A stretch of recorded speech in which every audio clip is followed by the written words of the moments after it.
What happens when one of the most respected horror directors working today takes on the Exorcist universe? What's good, people? I'm Travis, and this is the Final Cut, your daily pulse in horror. It's March 6, 2026, end of the week episode, and today we've got some heavy hitters. A massive cast announcement for Mike Flanagan's upcoming Exorcist film, a tech-driven indie horror heading to the festival circuit, and a new look at Adam Scott's supernatural thriller, Hokum. Let's get into it. Before we jump in, quick shout out to today's sponsor, Fanatical.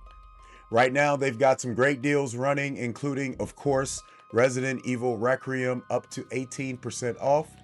Plus their Capcom favorites, Build Your Own Bundle, Guardians of Azuma, discounted around 32%. Bundle Fest is still in full effect, so if you're rotating bundles and surprise drops, sign up for the newsletter so you never miss those deals. All right, let's get into the news of today. First up, Mike Flanagan's upcoming Exorcist movie just got a lot bigger. According to The Hollywood Reporter and Deadline, John Leguizamo has officially joined the cast alongside Scarlett Johansson, Jacoby Jupe, Chitwell Ejiofor, Lawrence Fishburne, and Diane Lane. But that's not all.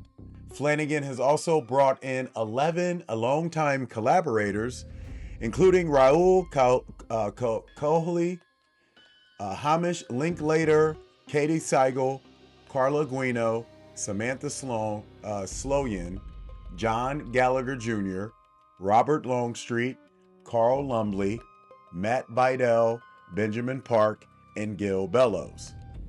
If you follow Flanagan's work from Midnight Mass to The Haunting of Hill House, Bly Manor, Dr. Sleep, and The Fall of the House of Usher, you already know he loves building a creative family of actors. And this cast list basically reads like a reunion tour. The new film isn't a remake, and it's not a sequel to The Exorcist Believer. Instead, it's described as a brand new story set inside the Exorcist universe. Scarlett Johansson will reportedly play a mother, with Jacoby Jupe playing her son, and production is set to begin next week in New York City. Universal already has the film scheduled for March 12th, 2027, so this time next year. Flanagan has promised a fresh and bold take on the possession story, and considering his track record with psychological horror, that promise carries a lot of weight.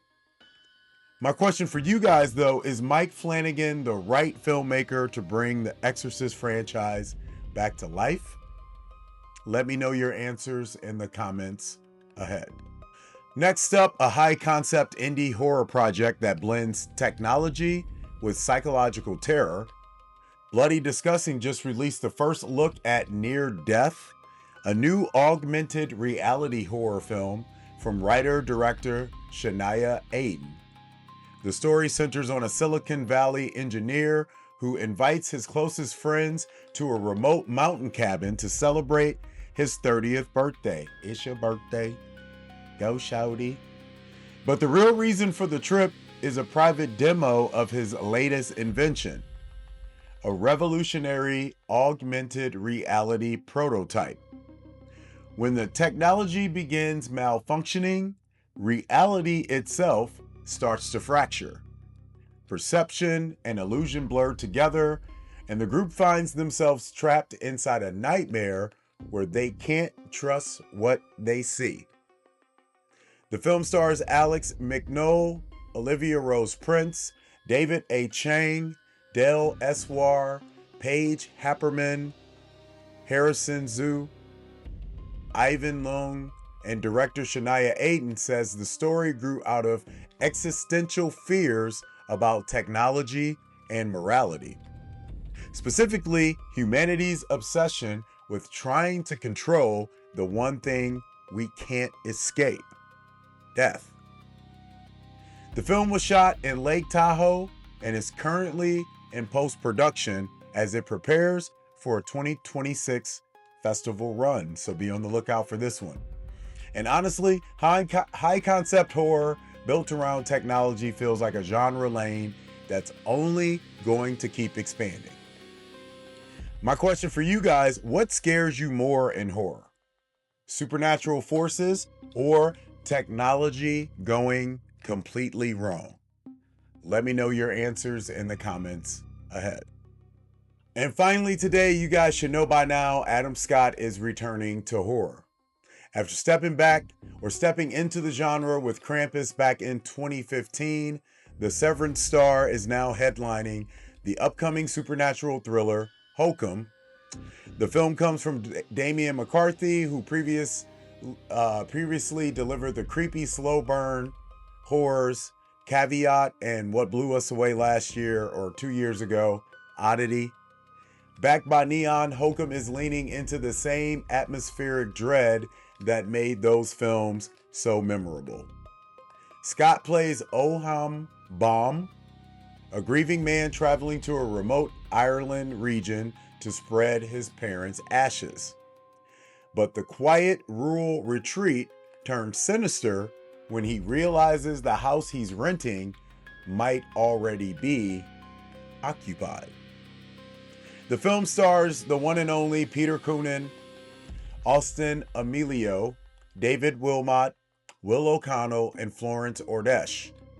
And judging by the early imagery released this week, the film is leaning hard into isolation, grief, and creepy supernatural tension. Hokum is scheduled to arrive in U.S. theaters May 1st. Hopefully, I'll see it at South by Southwest coming up here next week. And between this and Longlegs, Neon continues to build a strong identity around eerie prestige horror. My final question for the week for you guys, do you prefer slow atmosphere horror like Hokum or a high energy horror that moves fast and hits hard? Let me know your answers in the comments ahead. Today's take. Today's stories highlight something interesting happening in horror right now. You've got big legacy franchises being reinvented by auteurs like Mike Flanagan, indie filmmakers exploring tech-driven horror concepts, and studios like Neon doubling down on atmospheric supernatural stories. 3 completely different approaches, and all of them coexist in the genre. That's the strength of horror. It doesn't need to pick one direction. It thrives in full chaos. Now it's your turn, though.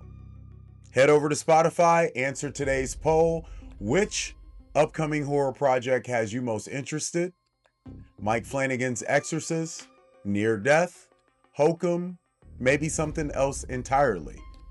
And if you come across any breaking horror news, trailers, or festival announcements before we do, send it to us. DM us at HMUNCUT, and your tip might get featured on the show. I got about 3 DMs right now. I will get to you guys here shortly. And you'll be on Monday's show or something after that. And don't forget, we will have a shortened week next week. We'll mention that again on Monday. We will do Monday show, Tuesday show, Wednesday show. Then we got to travel. And then while we're in Austin for South by Southwest, we will not be doing the final cut. I am so sorry. Those nights are just too late. Too much stuff going on between the movies and the films and back and forth, all the venues. So we'll just be giving blurbs and updates on the social media. So make sure you stay locked to that. That's today's episode of The Final Cut and the final episode of the week. If you're watching on YouTube, like and subscribe. Hit that thumbs up, folks. It really matters. If you're listening on Spotify, Apple Podcasts, follow the show so you don't miss the next episode. Make sure you guys hit up our social media. Look for my Substack. I do have a chat that I've just started on that Substack. So if you guys want to actually talk more to me about horror, fiction writing, or anything going on in the genre, you can find me on Substack. If you need more information, head over to my X page at Travis Nyquil with an extra L. Follow the show so you guys don't miss an episode.